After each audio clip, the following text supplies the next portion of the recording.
It's midday in Dakar, 1 o'clock in Praia. Good afternoon and many thanks for staying tuned to West Africa Democracy Radio, broadcasting on 94.9 FM and around the world on wadr.org. Welcome to Newslink, and here are the top stories. President Barrow of the Gambia makes surprising cabinet restructuring. In Senegal, civil society organizations react to conduct of legislative elections as a result expected to be announced soon. The collective observed that voting started on time in 52% of polling stations. Some stations experienced slight delays. Authorities in Guinea launched sensitization campaign of draft constitution.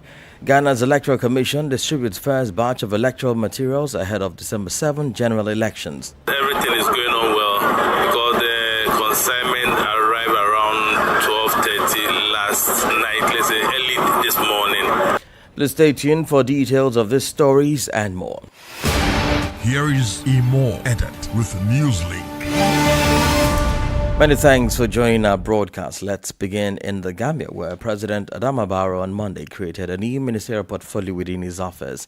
The incumbent will serve as a senior advisor and administrator to the president, ensuring effective coordination of presidential priorities.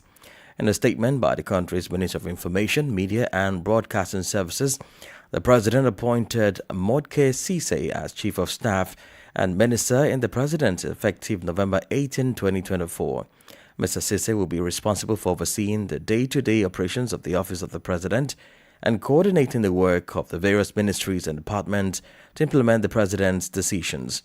Also, as part of effort aimed at increasing efficiency, the President merged the traditionally separate roles of Cabinet Secretary and Head of Civil Service.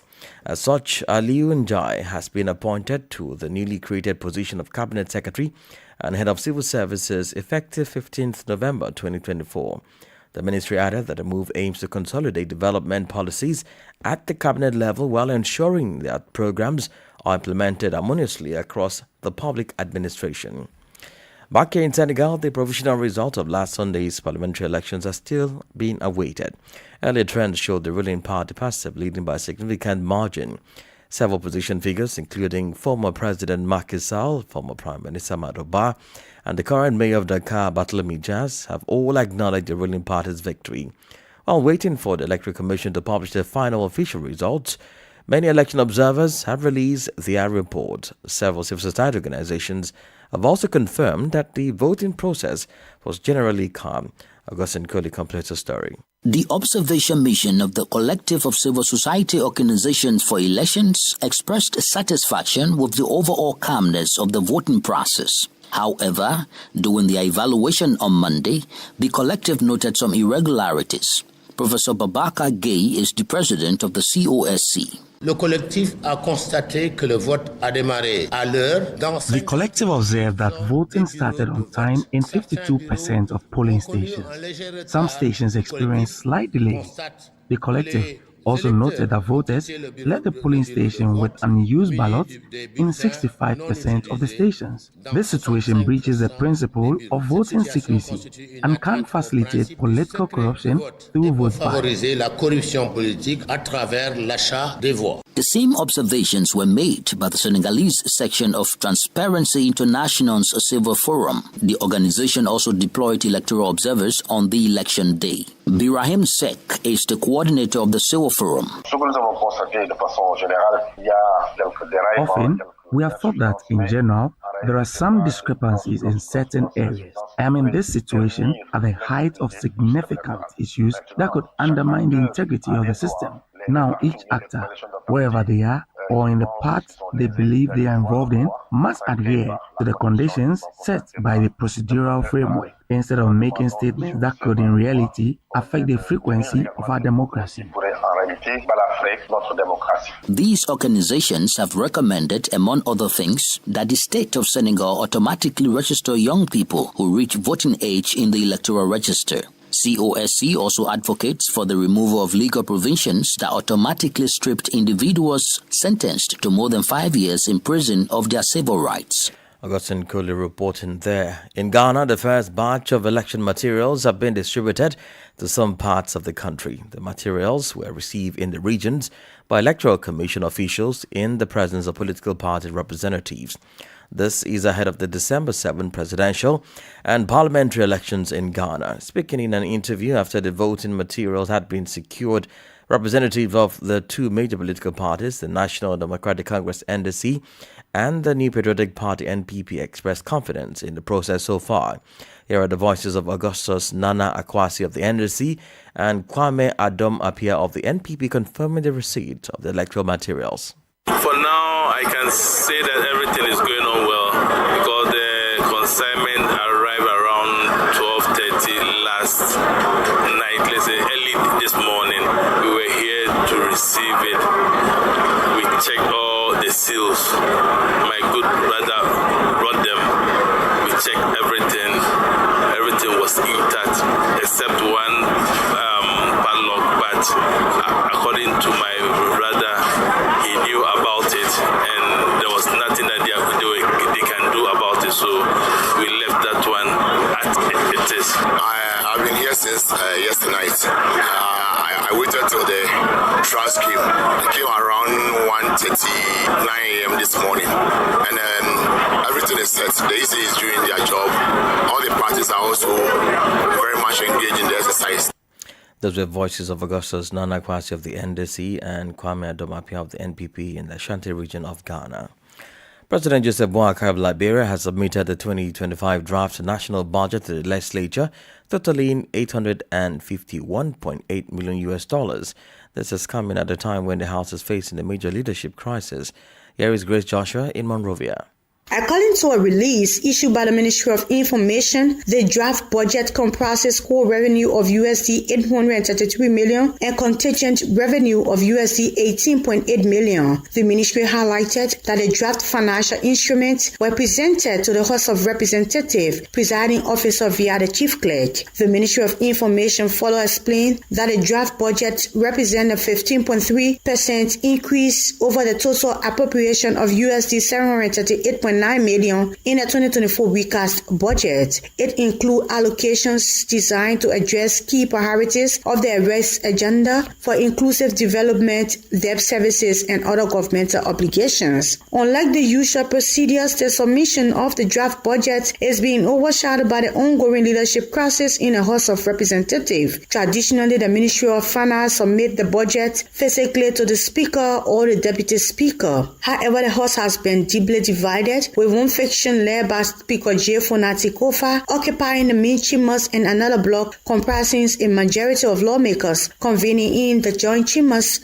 presided over by Deputy Speaker Tom Fada. The leadership standoff has delayed the budget submission, which has been made by October 31st per the Public Financial Management Law. In a statement issued Monday by House Speaker J. Fonati Kofa emphasized that the move undermined the authority of his office and the constitutional framework governing the House of Representatives. He added that they are disappointed that President Boakai has chosen to deliver the budget through the presiding officer outside of the usual protocol of directly addressing the Speaker, warning all parties not to further jeopardize the constitutional scheme by attempting to illegally act on the budget. For West Africa Democracy Radio, I'm Chris Joshua in Monrovia.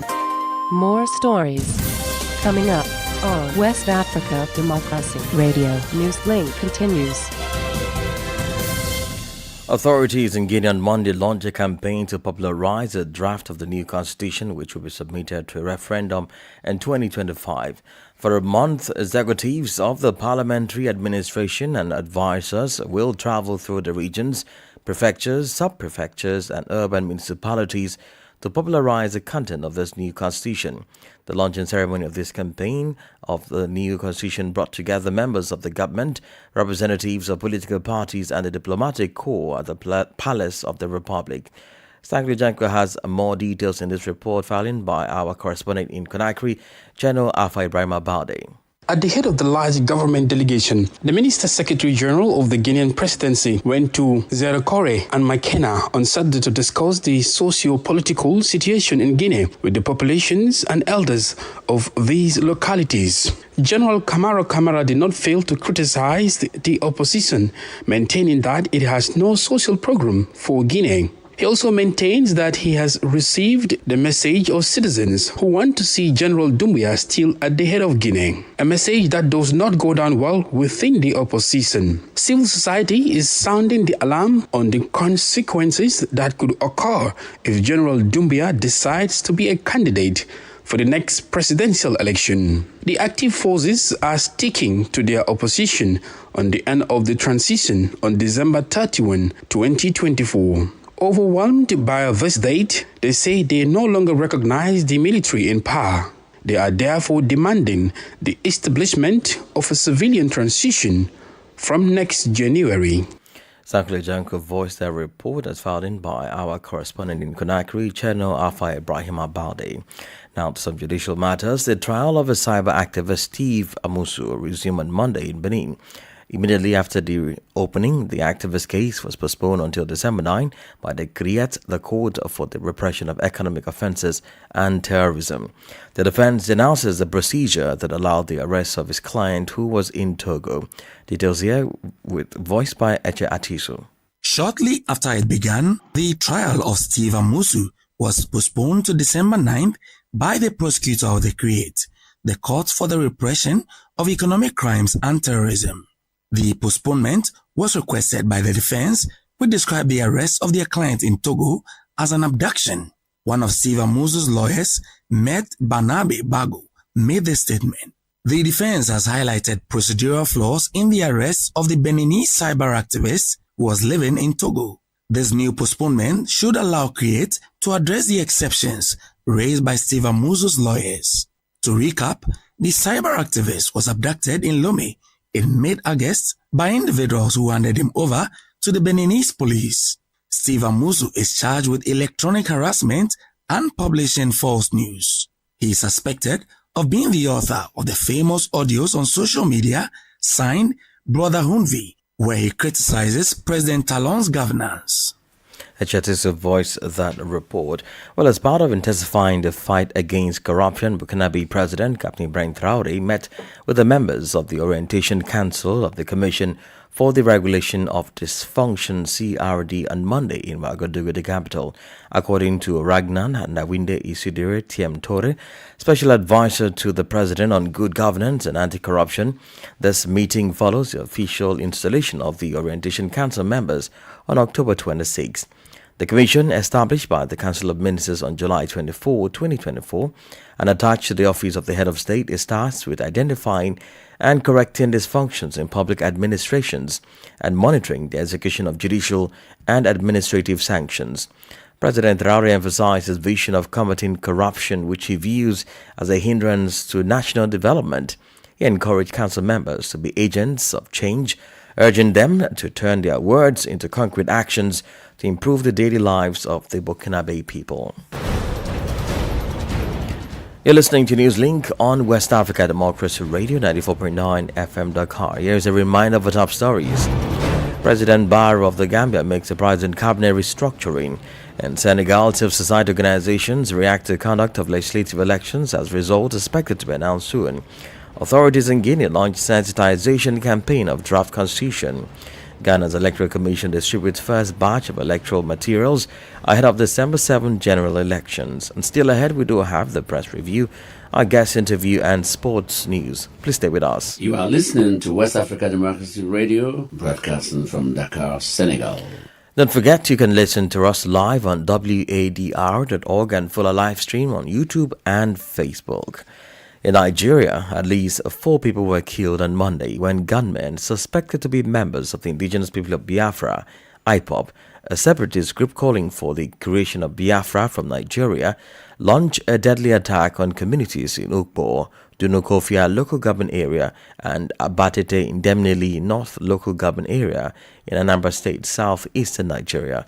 WTS Usman Marin Abuja report. Since the arrest of Nnamdi Kanu, the leader of IPOB, in 2021, the group has enforced a sit-at-home order every Monday across southeastern states demanding his release. The order mandates the closure of schools, markets, hospitals and government functions, with armed members reportedly patrolling to ensure compliance. On Monday, suspected enforcers of sit-at-home directive launched a violent attack in Anambra State. Eyewitnesses reported that the gunmen struck Abatete around 8:30 in the morning, firing on residents before moving to Ukbo roundabout, where they indiscriminately targeted individuals, including members of the Anambra State Vigilante Service. During the attack, the gunmen reportedly set several vigilante vehicles ablaze and killed at least 4 vigilante members before fleeing the scene. Videos shared on social media depict the aftermath, showing bodies lying in pools of blood, one at Ukbo roundabout and 3 others in Abatete. One video shows Chimame Ezigbo, the President General of Abatete community, being rushed to the hospital after sustaining several gunshot wounds. Another injured vigilante operative was also hospitalized. While the exact number of casualty count remains unclear,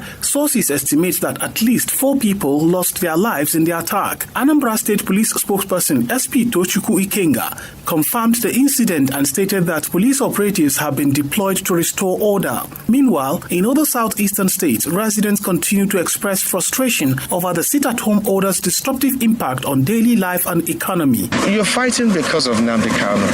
We all want him well, we all want him to succeed. However, you don't need to disempower us, unempower and impoverish the people to get that done. It doesn't work. We are directly punishing ourselves. We go to our nature, they don't do business on Mondays, and some other days too. Although state governors from the region, including lawmakers and other stakeholders, have made effort to put a stop to this enforcement over the years as they assured residents to go about their normal duties, sporadic attacks like this reinforce residents' fear and lack of trust in the state apparatuses to protect them. For Newslink on West Africa Democracy Radio, Usman Umar reporting from Abuja. Malian Customs Service on Monday made a major siege of €1,270,000 hidden into carefully wrapped packages at the President Modibo Keita International Airport. Berika tells us more. The Malian Customs said the main suspect had sought the help of an accomplice with an access badge hoping to bypass customs controls. Alerted by the vigilance of the agent, the accomplice tried to flee but was quickly apprehended and handed over to the competent authorities. This seizure is part of a series of similar interceptions carried out in recent years by Malian Customs. Recall in August 2024, an undeclared sum of €500,000 was discovered in a package at Bamako Airport, destined for Congo-Brazzaville.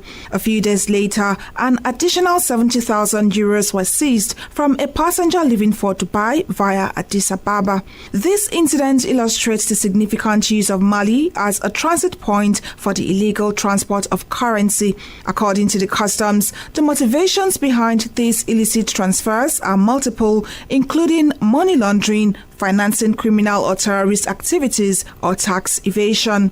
It added that the uncontrolled movement of capital poses a significant risk to economic stability and national security.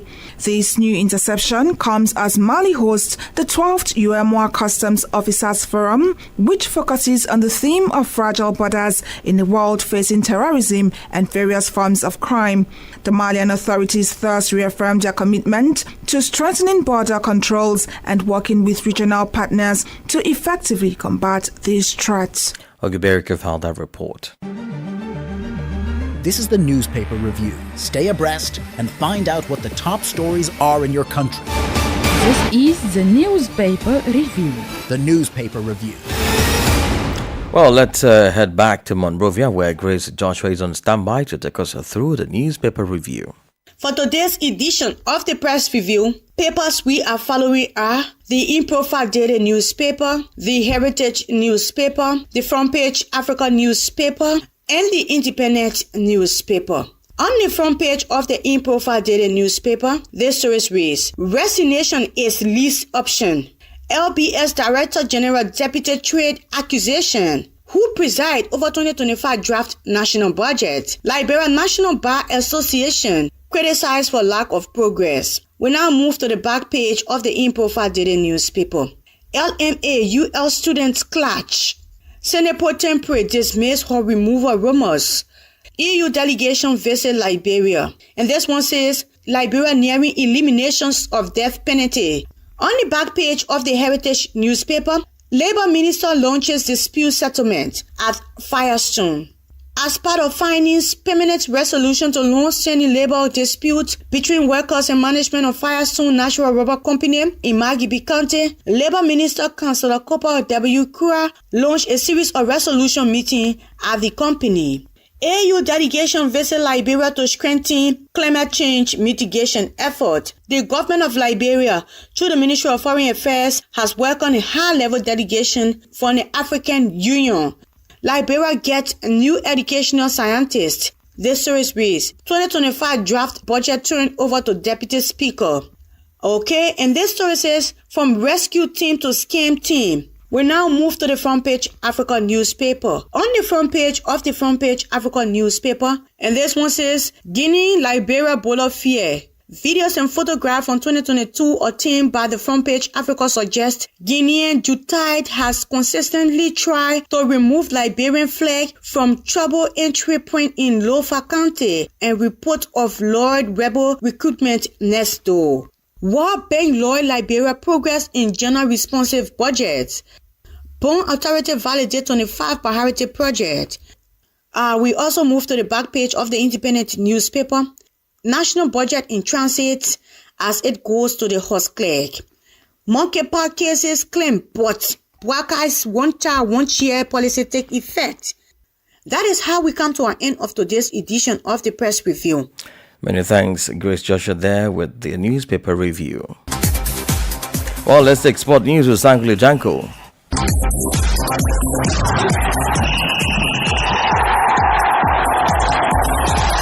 Hello there, a warm welcome and thank you for joining us. With only a few matches left in the qualifiers, 21 teams have secured their places at the highly anticipated CAF Africa Cup of Nations 2025 set to be held in Morocco. Monday's results on match day 6 saw 2 more nations securing their places in Africa's flagship football competition, with Sudan and Benin sealing their slots according to CAF official website. Nigeria, Tunisia, South Africa, Uganda, Equatorial Guinea and Gabon clinched their spots last week, joining a growing list of African football powerhouses ready for the tournament. Zambia, Mali, Zimbabwe and Comoros were also among the countries that sealed their places last week. Host nation Morocco automatically qualified alongside notable teams like Senegal and Algeria, who secured early qualification through consistent performances. Egypt and title holders Cote d'Ivoire also bring strong legacies to the competition, with both countries boasting numerous AFCON titles. Several teams have made a comeback to the continental stage.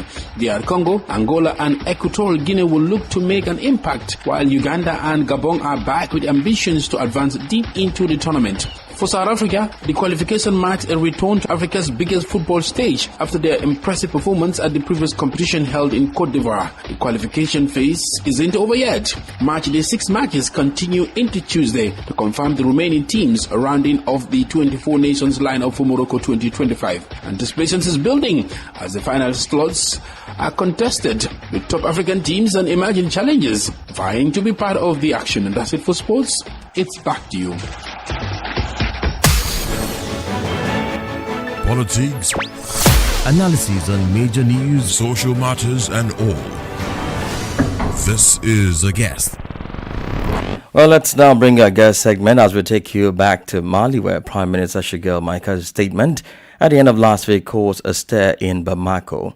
In front of supporters of his M5 RFP movement and diplomat a few days ago, he highlighted several contradictions in the decisions taken by the transitional authorities, fearing, he said, the risk of backtracking. He admitted that he had often been sidelined when major decisions were taken, including the extension of the transition. Well, I guess is Malian political analyst Ousmane Diao. Je pense que c'est dans les prérogative du Premier ministre depuis assez longtemps. Son rôle principal, c'est vraiment d'animer. I think that this has been one of the Prime Minister's prerogatives for quite a long time. His main role is really to animate the political scene on the government side, because the military, as you know, generally doesn't talk much. So the political role is not that of the Prime Minister. And I think he is in a way a megaphone for the transition. And I think it is in these cases in general that he has assumed this role. It's going to be a particularly difficult mission for him, because it has to be said that there is a general lack of understanding between the political parties, and during the transition, relations have not been good for some time. And I think it is still today. I think it's a good idea to want to talk with everyone, with the political parties, to bring Mali together. Now, putting this into practice may seem extremely difficult for the main reason I have just mentioned. The fact remains that everything will depend, in any case, on the good faith, the sincerity, in fact, of bringing everyone together. Because it has to be said, Mali will only be able to get out of this if Malians manage to come together around what is essential. And what is essential, they must define together. And who better than the current leaders, such as the Prime Minister, to call for such gatherings? It's a good wish. It's a good thing, what the Prime Minister wants to do. Ce que le Premier ministre veut faire, mais la mise en œuvre peut s'avérer extrêmement compliquée pour lui. Voilà. That was a political analyst in Mali, Usman Jao. And we've come to the end of this edition of Newslink on West Africa Democracy Radio, broadcasting from Dakar, Senegal. Thank you for listening, and many thanks to Christian Mukudan Maudoju for the technical support. Do connect with us on all of our social media platforms, X, formerly Twitter, Instagram, @WDL News, and Facebook, West Africa Democracy Radio English Service. I am Imo Aidat. Good afternoon.